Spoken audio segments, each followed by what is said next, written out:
বাংলায় এসআইআর এর আগে কি অনুপ্রবেশকারীদের নাগরিকত্ব দেওয়ার চেষ্টা করা হচ্ছে?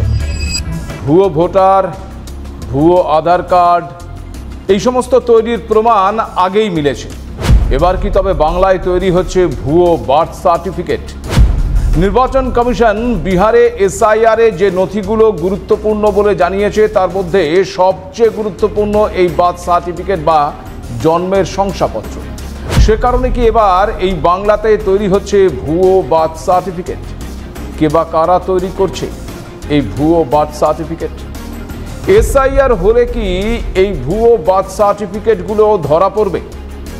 যখন অনুপ্রবেশের ফলে দেশের জনবিন্যাস পরিবর্তনের কথা বলছেন খোদ প্রধানমন্ত্রী, তখন বাংলায় অনুপ্রবেশকারীদের নাগরিকত্ব দেওয়ার প্রয়াসের অভিযোগ কতটা ভয়ঙ্কর, কতটা উদ্বেগের?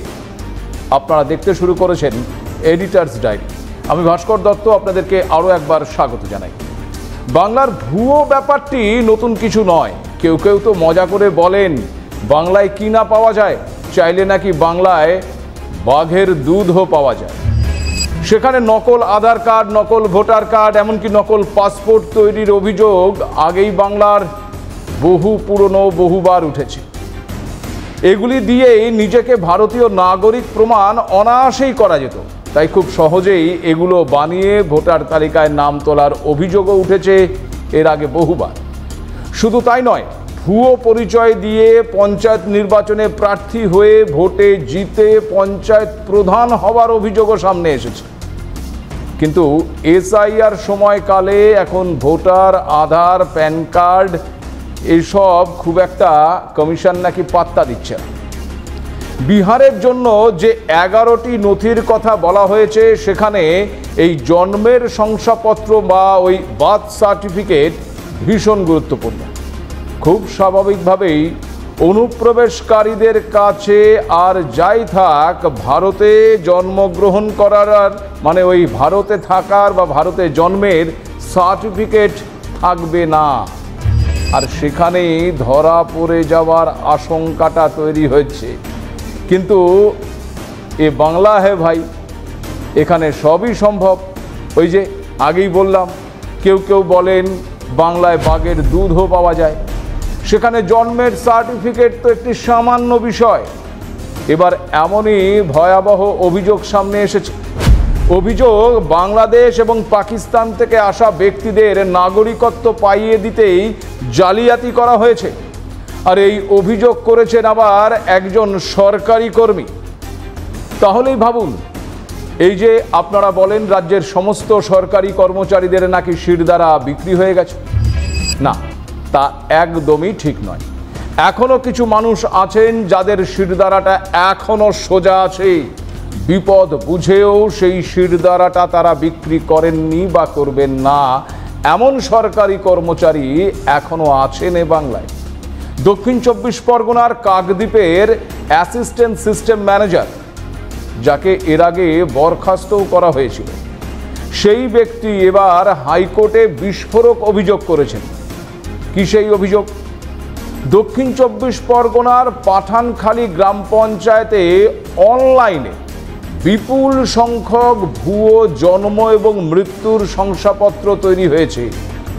অভিযোগকারীর আইনজীবীর বক্তব্য, সেই গ্রাম পঞ্চায়েত থেকে অনলাইনে ৩,৫৫৮টি জন্মের শংসাপত্র আর ৫৫৮টি মৃত্যুর শংসাপত্র জারি হয়েছে সম্পূর্ণ বেআইনিভাবে। আরও অভিযোগ, বাংলাদেশ ও পাকিস্তান থেকে আসা ব্যক্তিদের নাগরিকত্ব পাইয়ে দেওয়ার জন্যই এই জালিয়াতি নাকি করা হয়েছে। দক্ষিণ 24 পরগনার কাকদ্বীপ মহকুমায় ভুয়ো ভোটার কার্ড তৈরির অভিযোগ সংক্রান্ত মামলা গড়িয়েছে ওই কলকাতা হাইকোর্ট পর্যন্ত।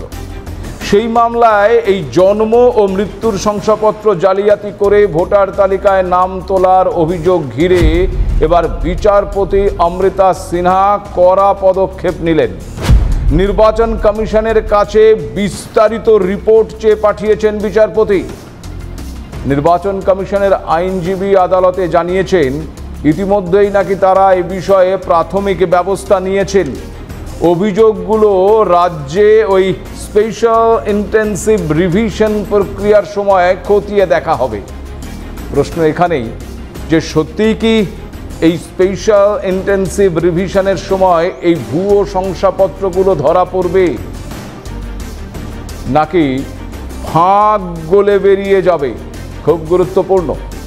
এবার এর অংশ হিসেবে ওই বুথ লেভেল এজেন্টদের নামও চেয়েছে নির্বাচন কমিশন। তবে অভিযোগকারীর বিরুদ্ধে যেহেতু পূর্বে অভিযোগ ছিল, তাই সেই বিষয়টিও খতিয়ে দেখা হবে বলে জানিয়েছে নির্বাচন কমিশন।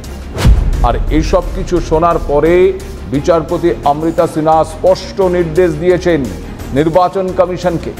তিনি পরিষ্কার বলেছেন যে লিখিতভাবে জানাতে হবে এই গুরুতর অভিযোগের পরিপ্রেক্ষিতে কি কি পদক্ষেপ নেওয়া হয়েছে। আর এ সমস্ত জানানোর জন্য আগামী 20 সেপ্টেম্বরের মধ্যে রিপোর্ট জমা দেওয়ার কথা বলেছে। খুব স্বাভাবিকভাবেই বাংলায় এই যে ভুয়ো জন্মের শংসাপত্র এবং মৃত্যুর শংসাপত্র তৈরির অভিযোগ উঠে আসছে, সেটা নিয়ে ইতিমধ্যেই তোলপাড় তৈরি হয়েছে। কেন না শুধুমাত্র দক্ষিণ 24 পরগনার কাকদ্বীপেই এই ঘটনা ঘটছে, নাকি এমন ঘটনা রাজ্যের অন্যান্য জেলাতেও ঘটছে?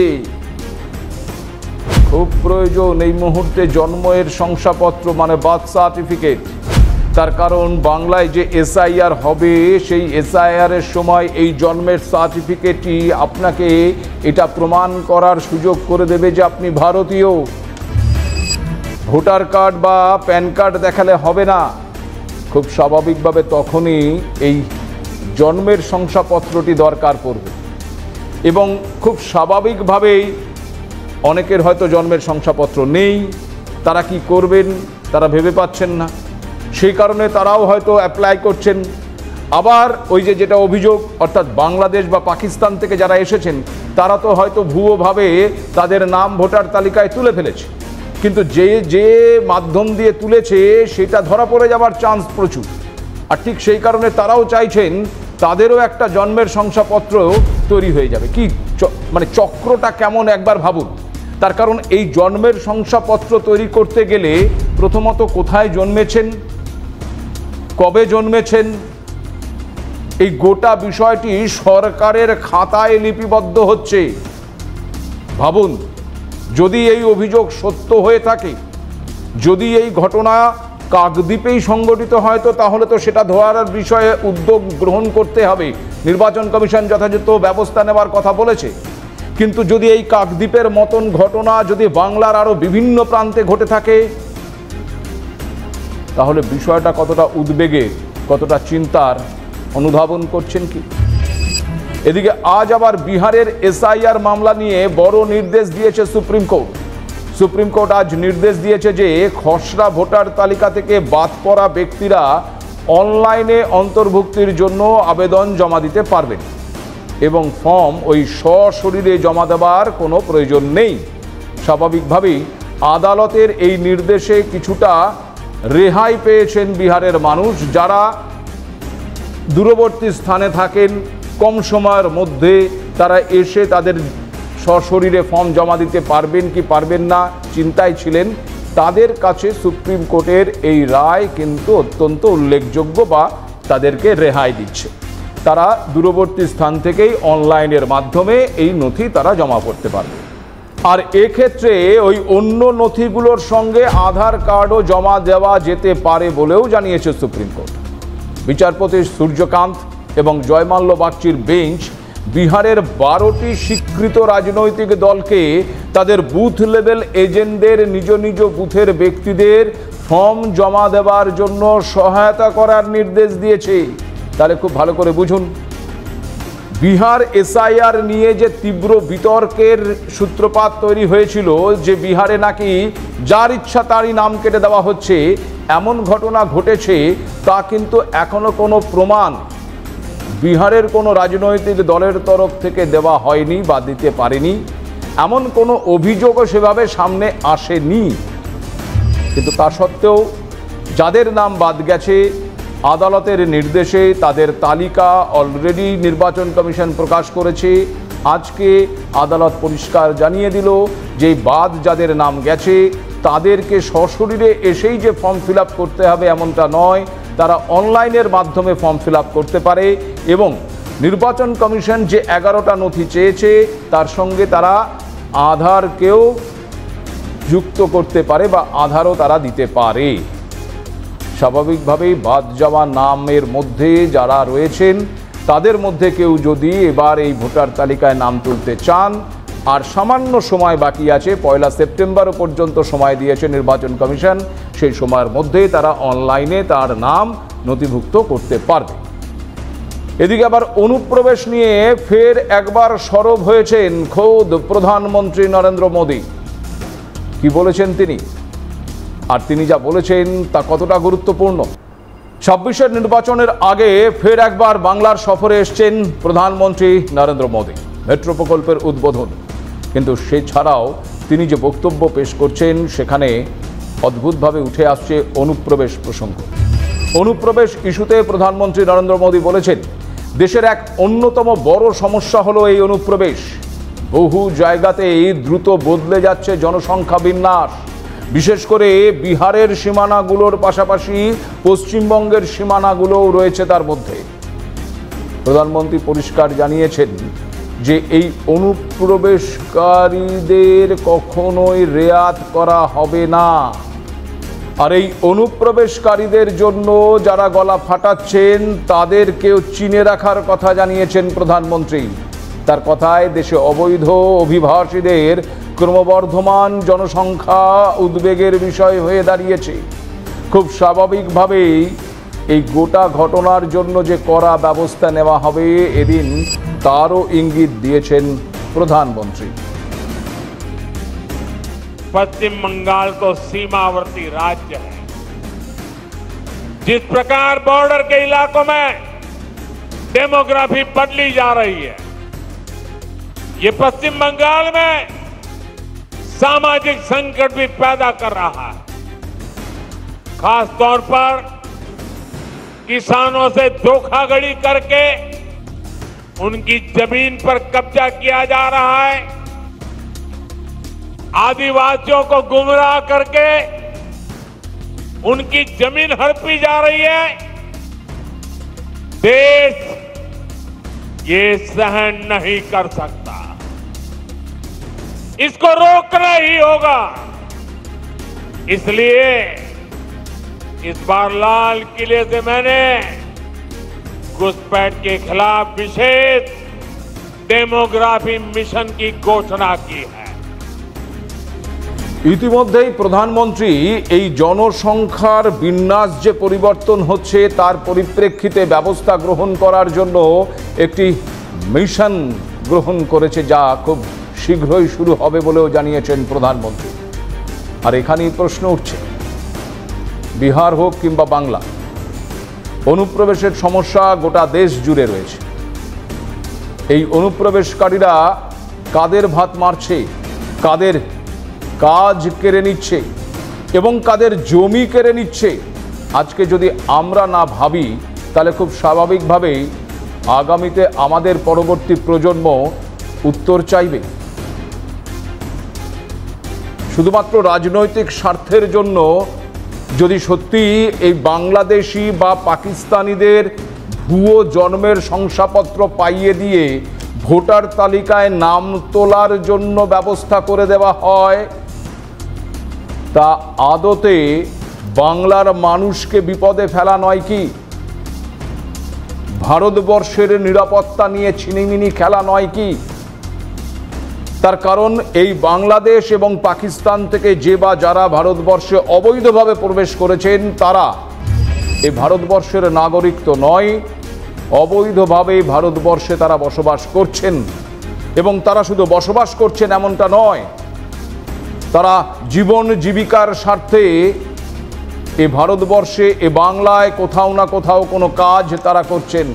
যে কাজ তারা করছেন তাদের সেই কাজের জন্য আমাদের বাংলার, আমাদের দেশের একজন ভারতীয় নাগরিক কাজ হারাচ্ছেন। যে অর্থ তিনি এই ভারত থেকে উপার্জন করছেন সেই অর্থ উপার্জন করার কোনো অধিকার তার নেই। সেই অর্থটা পাওয়ার কথা আমাদের ভারতবর্ষের কোনো নাগরিকের, আমাদের বাংলার কোনো নাগরিকের।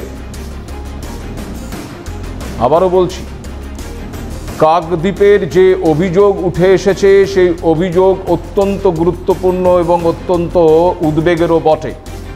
তার কারণ ভোটার কার্ড, আধার কার্ড, পাসপোর্ট এগুলো এর আগেও ভুয়ো হয়েছে। ইতিমধ্যে একাধিক জায়গা থেকে ভুয়ো ভোটার, ভুতুরে ভোটারের অভিযোগ প্রায় প্রত্যেক দিন আসছে। আমরা এই তথ্যও আপনাদেরকে দিয়েছি যে এই এসআইআর সময়কালে পশ্চিমবঙ্গের সীমান্তবর্তী জেলাগুলো থেকে কি পরিমাণ অতিরিক্ত পরিমাণে ভোটার কার্ডে নাম তোলার জন্য আবেদন কমিশনের কাছে জমা পড়েছে। তার মধ্যে বহু আবেদন ইতিমধ্যেই খারিজ করে দিয়েছে নির্বাচন কমিশন। খুব স্বাভাবিকভাবেই আশঙ্কার মেঘ যে তাদের ওপর জন্মেছে এ বিষয়ে কোনো সন্দেহ নেই। তারা যে কোনো প্রকারে ভারতে থাকতে চায় এবং ভারতের নাগরিকত্ব পেতে চায়। প্রশ্ন সরাসরি এটাই যে সত্যিই কি একজন বাংলাদেশি, একজন পাকিস্তানির এই বাংলায় তথা এই ভারতবর্ষে নাগরিকত্ব পাওয়ার অধিকার আছে? তাদের এই অবস্থানের জন্য আমি, আপনি, আমরা, আমাদের দেশের নাগরিক যারা, তারা বিপদে পড়ছি না তো? বিপদে পড়ছে না তো ভারতবর্ষের নিরাপত্তা? তার কারণ ভারতবর্ষ স্বাধীন করবার জন্য আমাদের পূর্বজরা যে বলিদান দিয়েছেন, তার জন্য আজকে আমরা একটা স্বাধীন ভারতবর্ষ, স্বাধীন বাংলা পেয়েছি। কিন্তু যেভাবে বহিরাগতরা বা বিদেশিরা এসে এই ভারতবর্ষে অবস্থান করছে এবং প্রধানমন্ত্রী যেটা বলছেন যে জনবিন্যাসে পরিবর্তন ঘটাচ্ছে, ঠিক সেখানে দাঁড়িয়ে আগামী দিনে এই স্বাধীনতা নিয়ে আবার একবার প্রশ্নের মুখে আমরা দাঁড়িয়ে পড়ব না তো? সুতরাং কাকদ্বীপের ঘটনাটি নিছক শুধুমাত্র কাকদ্বীপের ঘটনা বলেই থেমে থাকা উচিত কি, নাকি এ বিষয়ে সরকারের, কেন্দ্র এবং রাজ্য উভয়ের প্রত্যেকটি সরকারি কর্মচারীর শিরদাঁড়া সোজা রেখে তাদের আগামী প্রজন্মের কথা মাথায় রেখে অত্যন্ত কড়া মনোভাব দেখানো উচিত, কড়া পদক্ষেপ নেওয়া উচিত? কোনটা? তার কারণ আবারও বলছি, খেয়াল করে দেখুন, শুধুমাত্র জন্মের শংসাপত্র যদি আপনি তুলে ধরতে পারেন যে আপনি অমুক তারিখে এ ভারতবর্ষের কোনো একটা জায়গায় জন্মেছেন, তার সঙ্গে রিলেটেড যে নথিগুলো, সেই নথিগুলো আপনি জোগাড় করে নিলেন। ওই যে বললাম, কেউ কেউ বলেন বাঘের দুধও নাকি পাওয়া যায় বাংলায়। তাহলে জন্মের শংসাপত্রও যখন তৈরি হয়ে যাচ্ছে, তখন আর বাকি নথিপত্রগুলো পেতেই বা অসুবিধাটা কোথায়? কিন্তু যে বা যারা এই কাজগুলো করছেন, তারাও তাদের পরবর্তী প্রজন্মকে কি বিপদে ফেলছেন না? বাকি ভারতবর্ষকে তো অদ্ভুত এক নিরাপত্তার প্রশ্নের মধ্যে ফেলছেন। সুতরাং ব্যবস্থা গ্রহণ অত্যন্ত দ্রুততার সঙ্গে করতে হবে। নির্বাচন কমিশন যে এসআইআর প্রক্রিয়া নিয়ে ইতিমধ্যে উদ্যোগ গ্রহণ করেছে, এই বাংলায় খুব শীঘ্রই সেই এসআইআর প্রক্রিয়া হয়তো শুরু হবে। তার দিনক্ষণ নির্বাচন কমিশন ঘোষণা করবে। কিন্তু নির্বাচন কমিশনকেও কিন্তু অত্যন্ত কড়া এবং সুচতুরভাবে পর্যবেক্ষণ করতে হবে এই বাংলার নথিপত্রগুলো বিশেষ করে। তার কারণ ভারতবর্ষের অন্য প্রান্তে যে অনুপ্রবেশের সমস্যা নেই তা নয়, কিন্তু যে পরিমাণ রয়েছে এই বাংলায় তার থেকে একটু হলেও বেশি। তার কারণ এ বাংলার একটা বিশাল অংশ সীমান্তবর্তী এলাকা। আকছার সেখান দিয়ে যে অনুপ্রবেশ ঘটছে তা খবরে চোখ রাখলেই আপনারা জানতে পারেন। এই অবস্থায় আদালতের ভূমিকা অত্যন্ত গুরুত্বপূর্ণ। বিচারপতি অমৃতা সিনহা গোটা বিষয়টাকে অত্যন্ত গুরুত্ব দিয়েই দেখছেন এবং কড়া নির্দেশ দিয়েছেন নির্বাচন কমিশনকে। কাকদ্বীপের ঘটনা কিভাবে ঘটছে, কি কি পদক্ষেপ তার জন্য গ্রহণ নির্বাচন কমিশন করেছে, আগামী 20 তারিখ জানাতে হবে সেপ্টেম্বরের 20 তারিখের মধ্যে। খুব স্বাভাবিকভাবেই নির্বাচন কমিশন কি জানাচ্ছে এবং এই ধরনের ঘটনা কাকদ্বীপের বাইরে আরো অন্য কোথাও ঘটছে কিনা নজর থাকবে আমাদের সেদিকে। আজ এ পর্যন্তই, নমস্কার।